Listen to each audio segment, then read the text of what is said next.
Video 2 on the tutorial of a Repousse wolf head. Hi, I'm Thak. Let's cut the chit chat and get right into it, shall we? If I could draw your attention down to the table here. So I've traced my outline here, and now I'm just going to fold this in half and do a center line. And that gives me a reference. This is going to actually be the inside where I'm going to start. I'm going to start by dishing this piece.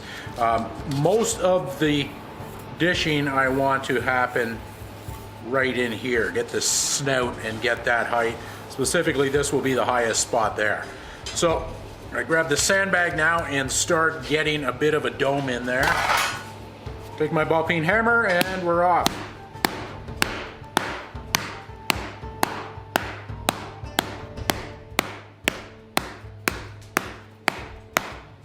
Working around the perimeter.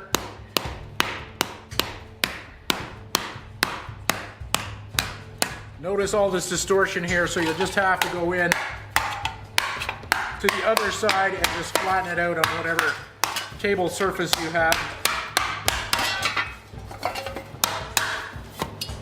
Back to the inside.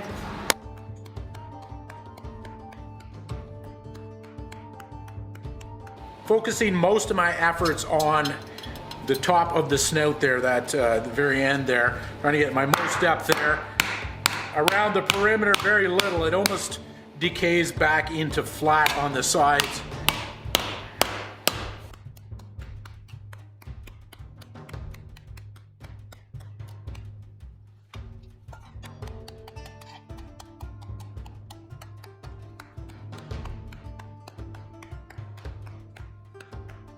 You want to be careful with wrinkles like that.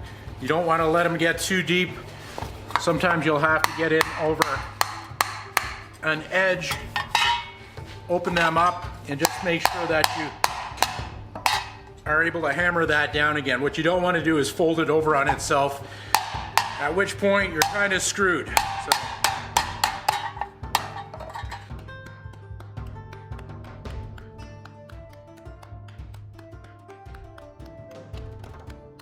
One more pass on the inside there, try to squeak out a little bit more depth, and then I think we're ready to start refining the shape.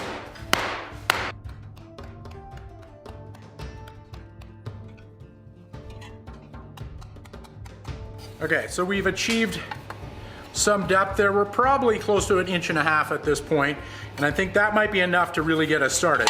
So now I've got this rather shapeless blob. What I want to do is get my cutout on top of that and orient ourselves.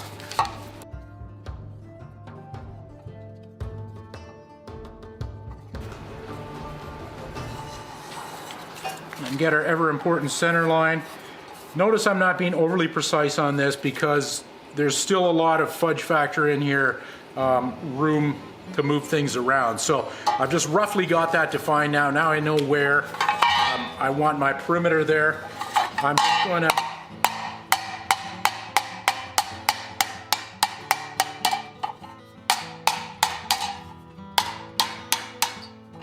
hammering down around the perimeter there just to kind of define the shape a little bit.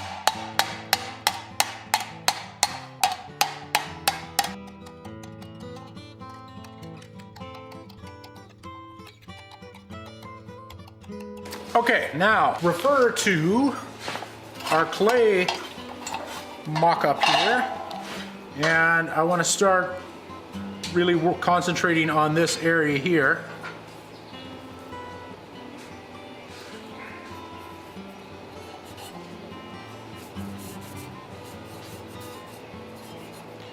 So generally speaking, you're always concentrating on your highest point first and trying to get that raised up, and then you can drop everything back from that. That's always, and usually if you're doing a face, it's the nose. That's usually the highest point, whether it be a canine or a human.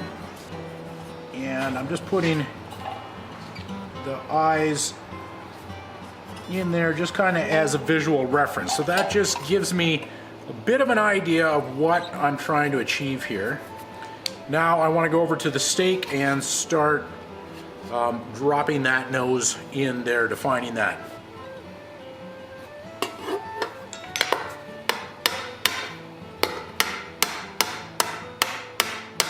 Keep in mind you're always hitting with, the hammer is hitting beside the stake, not on the stake. So I've got the stake holding up the piece of brass and the hammer is nudging down the line that I'm trying to get in.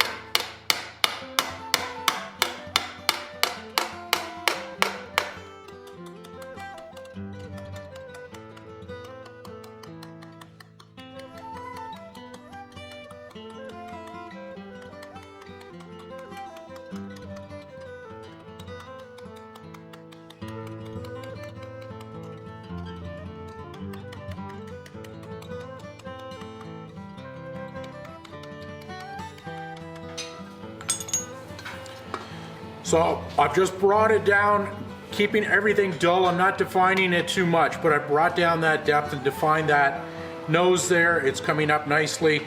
We need to get in there and push out that part. I'm actually going to use my raising hammer and go into the sandbag and push out that part of the nose, the tip of the nose. You want to be careful at this point. We've already dished this and stretched this metal somewhat.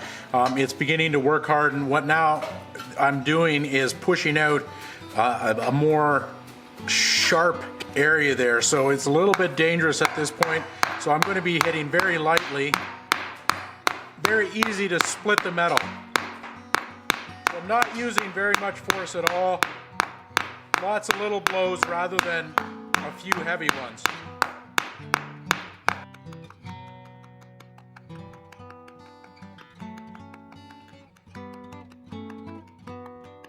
That's bringing it out here.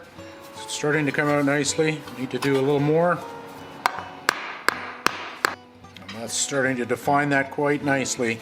I'm feeling that I'm work hardening this quite a bit now.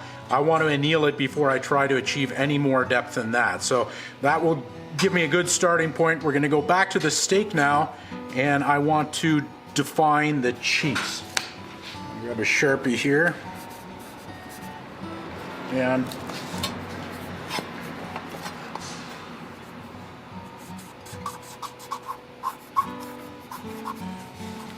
just want to come across and drop these cheeks in there. That will give me another landmark as to orientation for the face. So back to the stake.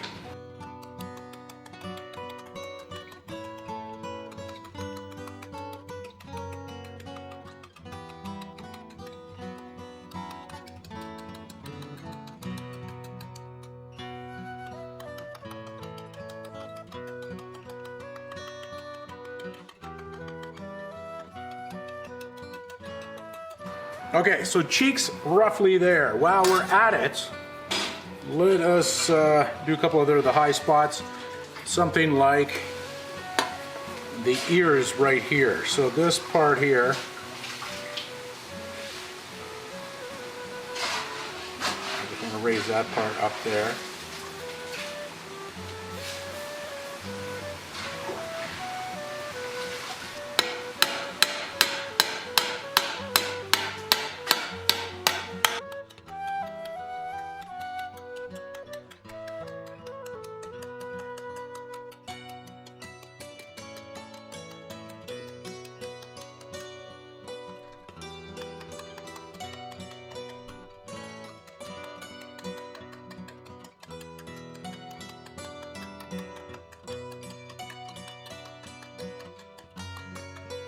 Okay, how about the eyes? Let's just get them roughly established.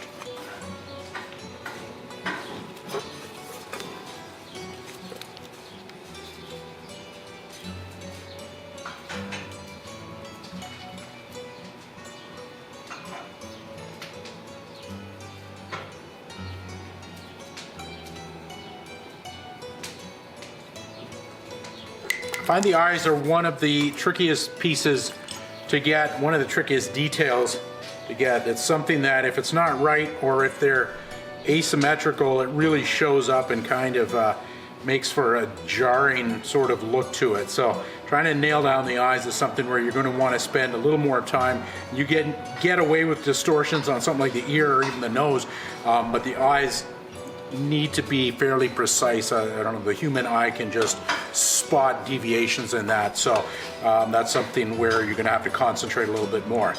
So I'm just gonna try to define that a little bit with a stake, and then we will move on.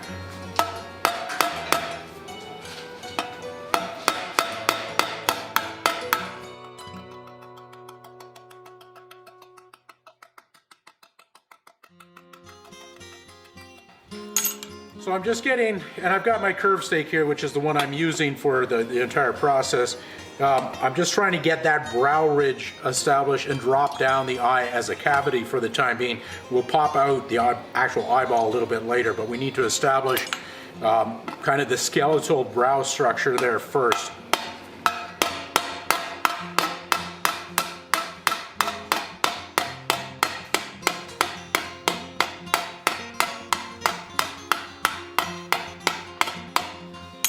So in doing this, I don't know if you can make it out on the camera here, but the cheek is still there, but it's dropping back into the face and giving a more realistic look here. So we're starting to achieve some of the proper highs and lows and change in plane that we're hoping to achieve. So get to the other eye, do the same thing.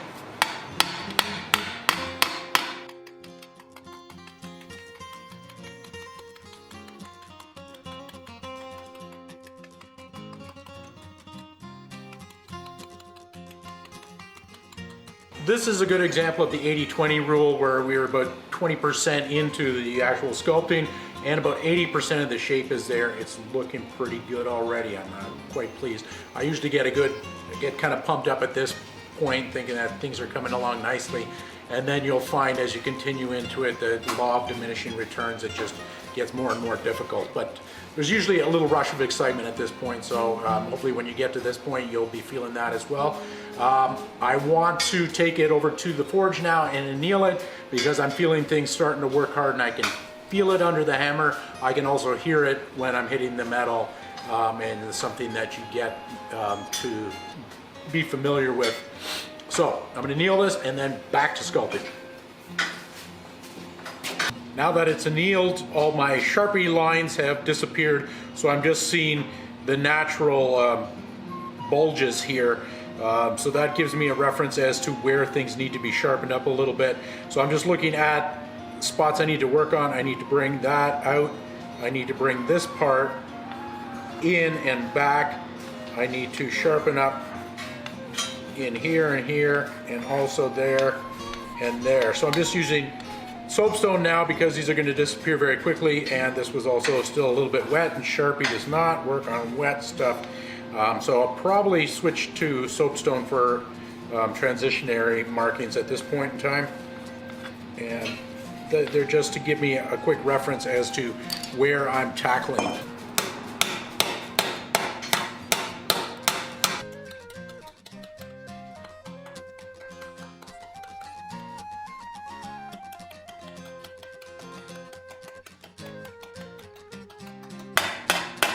I try to work one side and then to the opposite side to keep the symmetry better, more the same.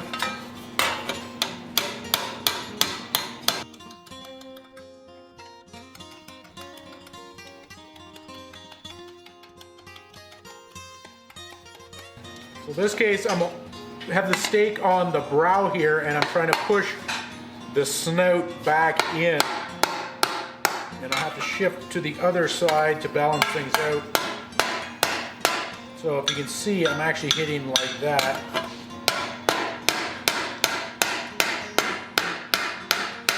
And in doing so, I'm bringing that snout in there, creating that more of that shadow line in there, where it's going to drop back in, and the forehead moving out forward from that area there.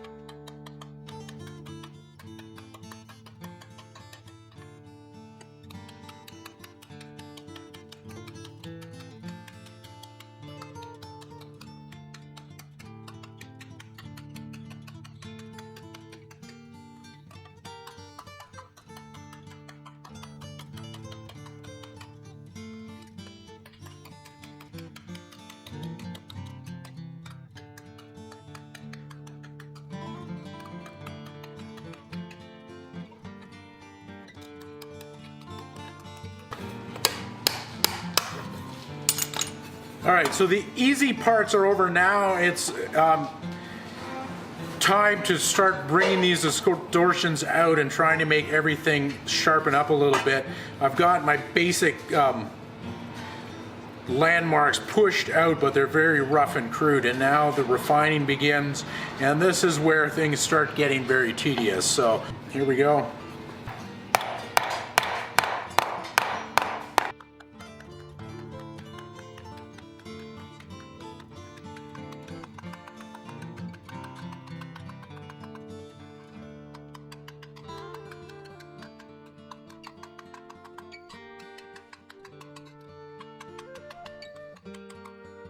All right, so we're gonna end this video at this point here. It actually got uglier in the last 10 minutes, but this was a necessary step in order to get some of the depth in there. So I've got a lot of distortion and stuff going on, and a lot of really ugly spots that need to be addressed. But believe it or not, we're actually closing in on the final shape. This is kind of established. I don't know if you can catch it from the side there, some of the 3D-ness of this. So at this point, I will anneal it again, and then I'm gonna have to start sharpening on some of the more fine detail in order to progress with it. But we're gonna sign out for now. Hope you guys are following along at home, and see you in the next video. Please subscribe, comments below, all that stuff.